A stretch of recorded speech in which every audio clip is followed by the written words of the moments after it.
नमस्कार, आप देख रहे हैं ग्लोब न्यूज झारखंड। मैं नंदिता आपके साथ। आइए नजर डालते हैं आज के समाचारों पर। All India small and medium journalist welfare association के पत्रकार आज सरकार के खिलाफ सरायकेला खरसा की सड़कों पर उतरे। आज 1 मई को मजदूर दिवस के अवसर पर पत्रकारों ने काला दिवस मनाते हुए हेमंत सरकार के खिलाफ जमकर नारेबाजी की।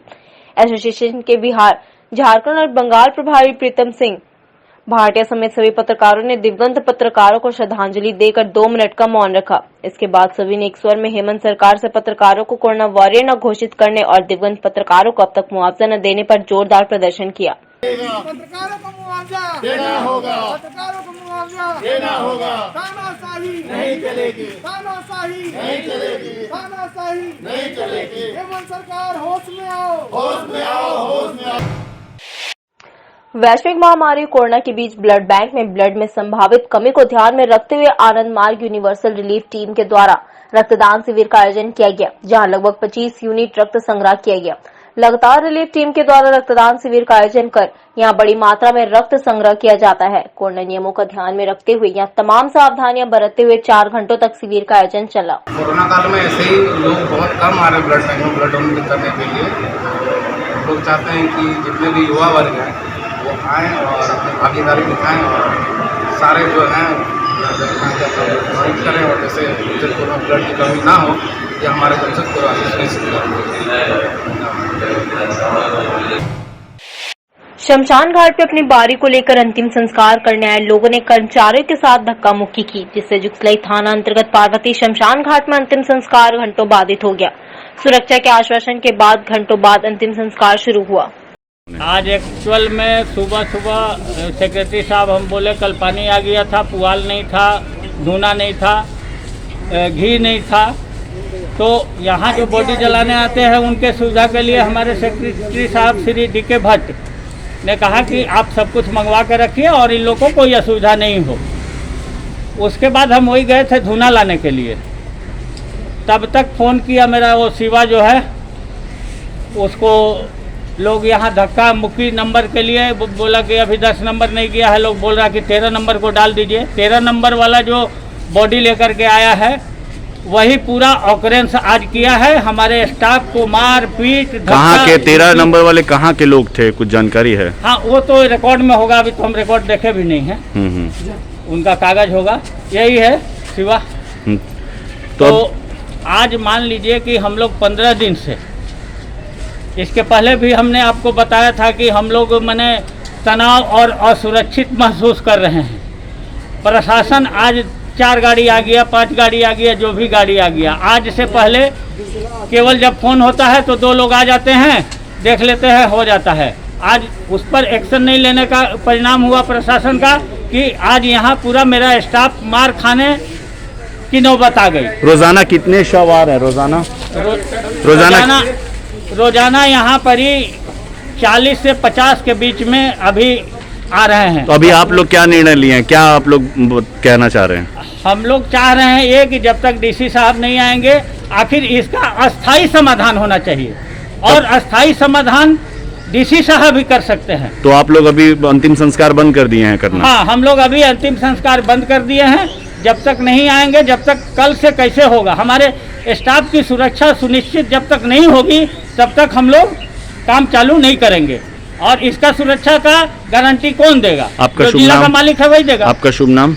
विनोद कुमार तिवारी। हम यहाँ प्रबंधक के नाते हैं, काम कर रहे हैं। बिरसानगर 4 नंबर जोन में आंधी तूफान के कारण कई पेड़ गिर गए थे और कई जगह बिजली के खंभे और तार टूट चुके थे। वहीं बिजली मिस्त्री के द्वारा इस बिजली के तार को मरम्मत करने के लिए ट्रांसफार्मर के ऊपर 11,000 तार को ठीक करने के लिए चढ़े, तभी अचानक बिजली के करंट लगने से एक मिस्त्री खंभे के ऊपर ही बेहोश हो गए।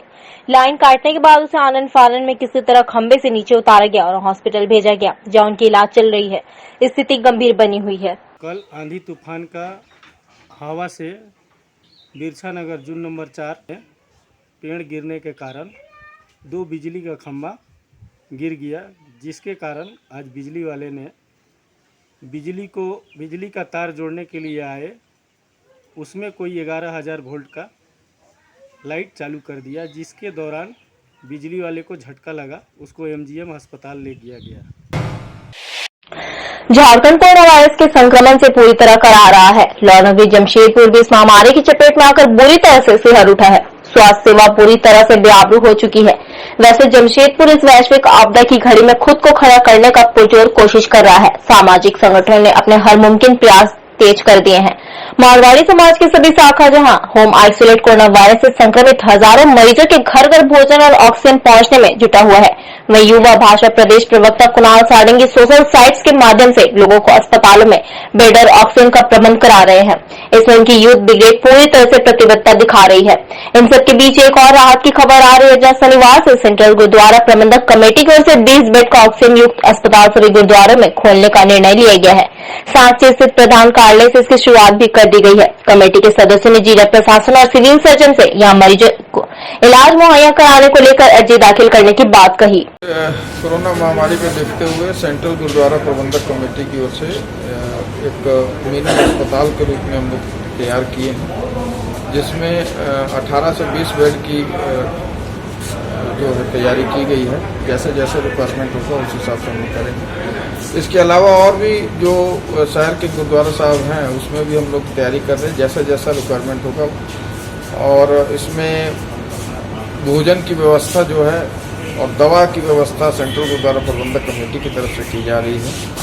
यहाँ जो लोग रहेंगे वहाँ सेंट्रल गुरुद्वारा प्रबंधक कमेटी के जो वॉलंटियर जो यूथ हैं, जो नौजवान लोग हैं, जो इसमें अपना मुख्य भूमिका निभा रहे हैं, अपना सहयोग दे रहे हैं। जैसे पेशेंट आएगा उसको प्रथम दृष्टया में क्या जांच करनी है, कि ऑक्सीजन लेवल क्या होगा, कितने ऑक्सीजन लेवल तक लेना है। हम लोग शुरुआती दौर में ये देख रहे हैं कि भाई जो ऑक्सीजन लेवल है 95 से 95 से नीचे है और 85 के बीच है, तो उसको हम लोग यहाँ जांच करके लेंगे। और उससे पहले जो भी पेशेंट आएंगे उनसे हम लोग ये कहेंगे कि जो उनकी कोविड जांच हुई है, कोविड जांच की रिपोर्ट जो है वो साथ में लेकर आएँ और उस कोविड जांच की रिपोर्ट को देखकर उसके बाद ही उनको एडमिट किया जाएगा। उसका ऑक्सीजन लेवल जांच करके चेक करके उसको किया जाएगा। 95 से 85 के बीच होगा तो उनको लिया जाएगा, और उससे नीचे अगर जाते हैं तो उसके लिए फिर वो हाई अथॉरिटी जो दूसरी जगह में जो व्यवस्था है, क्योंकि हमारे पास उतनी ज़्यादा व्यवस्था नहीं है कि हम कर सकें। और जो हमारे पास डॉक्टर अवेलेबल हैं, जैसे डॉक्टर स्वर्ण सिंह जो हैं, वो ऑनलाइन पेशेंट का इलाज जो है करेंगे। इसके अलावा और भी डॉक्टर हैं जो सुबह शाम जो है यहाँ विजिट भी करेंगे, पेशेंट को आकर देखेंगे। क्या 20 बेड क्या ऑक्सीजन बेड है?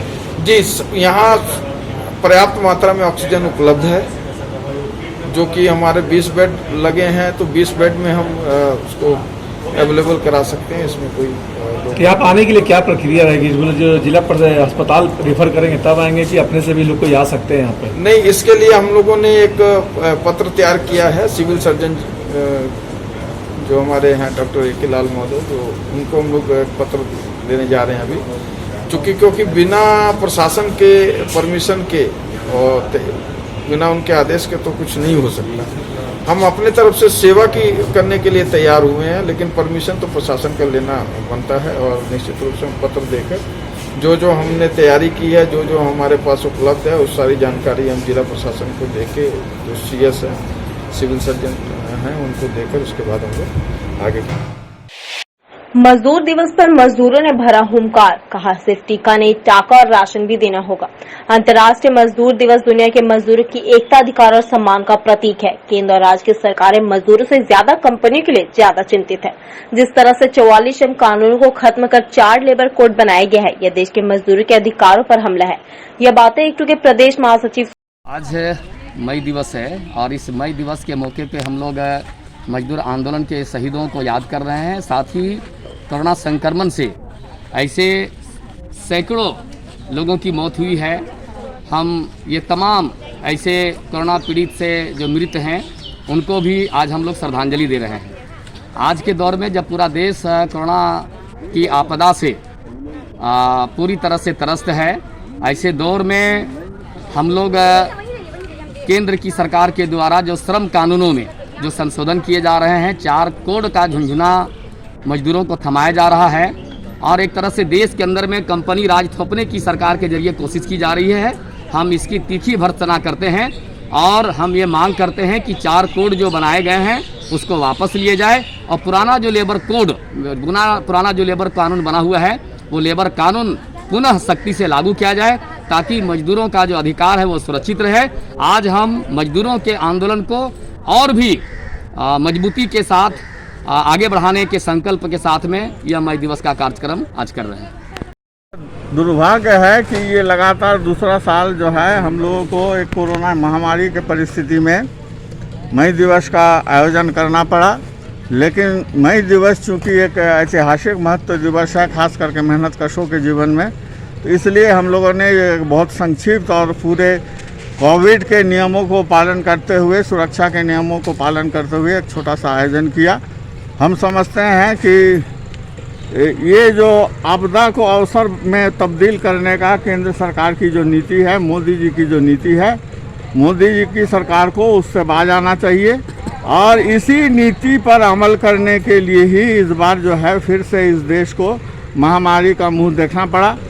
पूरे सिर्फ महामारी ही नहीं बल्कि महंगाई बोलिए, श्रमिकों के अधिकार का हनन बोलिए, ये जो है चारों तरफ एक अंधकार की परिस्थिति पैदा हो गई है। तो इसे ख़त्म करने के लिए हम लोग आगे संघर्ष जारी करेंगे। इसी का संकल्प हम लोगों ने आज मई दिवस के अवसर पर लिया।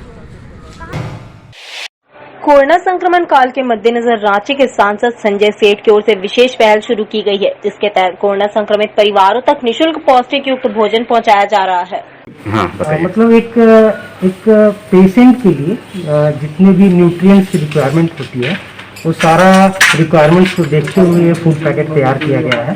फूड पैकेट में हम जैसे राइस दे रहे हैं, दाल दे रहे हैं, उनको सब्जी दे रहे हैं, दूध दिया जा रहा है, फल दिया जा रहा है, रोटी दिया जा रहा है। तो एक बैलेंस डाइट जिसको हम लोग कहते हैं, जो मरीजों को मतलब ठीक होने के लिए सबसे ज़रूरी चीज़ होता है, वो हम लोग पूरे फूड पैकेट में प्रोवाइड कर रहे हैं।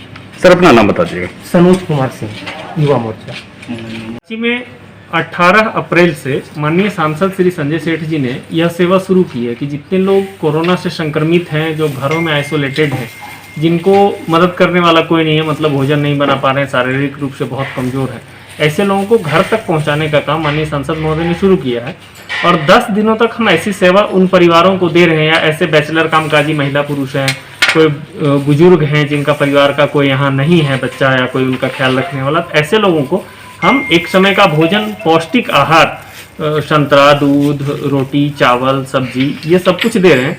और हमारे युवा मोर्चा के कार्यकर्ता इसको उनके घरों तक लेकर जा रहे हैं। 18 तारीख से आज तक, आज का डाटा अभी नहीं बता पा रहा हूँ, कल तक हम लगभग 3800 से 3900 लोगों तक भोजन पहुंचा चुके हैं। मतलब लगभग 4000 का डाटा हमारा पार कर गया और 350 से प्लस परिवारों के संपर्क में हम लोग हैं। और सबसे अच्छी बात यह भी है कि रांची के लोगों का कांटेक्ट आ रहा है। बड़ी दूर दूर से लोग फोन कर रहे हैं, दुबई से, पुणे से, मुंबई से, बेंगलुरु से। कई लोग सांसद महोदय को फोन कर रहे हैं पटना से, कोलकाता से, कि हमारे परिवार के लोग वहाँ हैं, आप उनको भोजन पहुँचाइए। दिल्ली से कई लोगों के कॉल सांसद महोदय के पास आ रहे हैं, सांसद महोदय उन लोगों को खाना प्रोवाइड करवाइए, वहाँ हमारे परिवार वाले हैं, ये सब लोग हैं, आप खाना पहुँचाइए। तो रांची महानगरीय क्षेत्र जो है, उस क्षेत्र के बहुत अच्छी खासी संख्या में लोगों के हम पहुँचा रहे हैं। अब तक बताया लगभग 4039 पैकेट हम पहुँचा चुके हैं खाना। सर अपना पूरा नाम बता दीजिएगा। कुमार विवेकानंद, माननीय सांसद संजय सेठ जी का आप्त सचिव हूँ।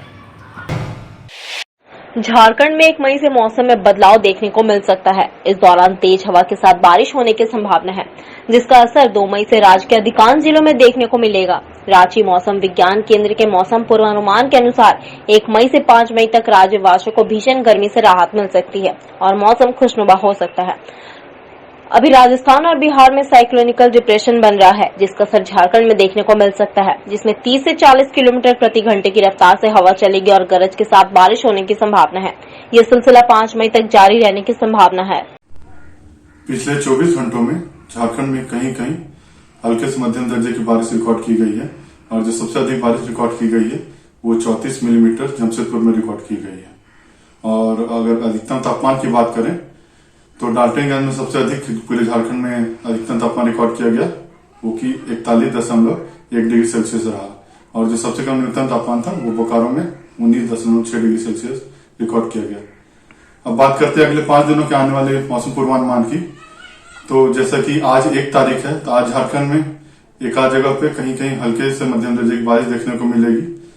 और जो कल से 2, 3, 4, 5 जो 4 दिन है, वो झारखंड में पूरे राज्य भर में कुछ कुछ इलाकों में हल्के से मध्यम दर्जे की बारिश के साथ साथ आपको वज्रपात और गर्जन और साथ साथ में जो हवा की गति है जो थंडरस्टॉर्म के समय में वो 40 से 50 किलोमीटर प्रति घंटे के हिसाब से भी चलने की संभावना है।